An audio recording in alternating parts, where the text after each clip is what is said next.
Alors là, je suis à Javoué, petit village de la commune de Mana. Donc voilà, donc là je suis allée dans l'ancien village de lépreux qu'il y avait vers 1850. Donc là, ce sont les bâtiments administratifs. Voilà, une partie des bâtiments à l'abandon, d'autres ont été récupérés par des gens pour y vivre. Bien sûr, il n'y a plus de lépreux. Voilà, on a la statue de Marie Javoué. C'est elle qui a fondé justement en 1830 ce village de lépreux. Donc ce sont des anciens bagnards qui justement, elle a utilisé des anciens bagnards pour construire ce village et les bâtiments. Donc et après ces bagnards ont été affranchis justement par la sœur Marie Javoué. Donc dans les petites maisons qui sont un peu bidonvilles, mais elles ont été réhabilitées.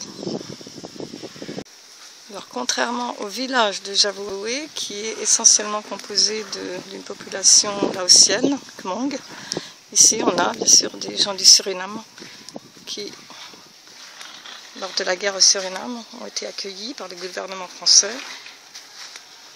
Après, bien sûr, l'événement de la lèpre. Donc voilà, ce sont des petites maisons toutes pareilles. Avant, c'était les maisons des lépreux.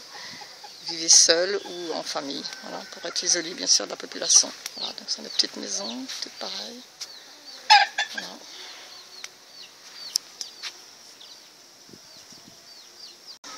Alors il faut savoir qu'après la guerre du Suriname,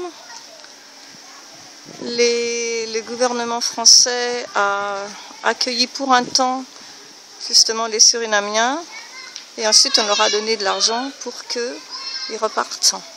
Ils avaient été accueillis donc à la maison des lépreux, ensuite on leur a donc pris l'argent et ils sont restés. Et à partir de maintenant, ils sont toujours là, ils habitent là.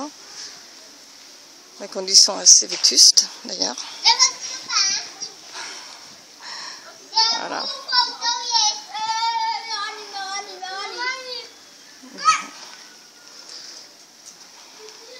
Voilà, donc même après le gouvernement leur a donné la nationalité française, quoi, hein, puisque bon, on ne peut pas faire autrement, c'est un peu difficile de les chasser.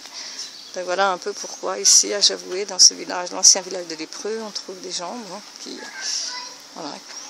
sont là un peu illicitement, on va dire, quoi.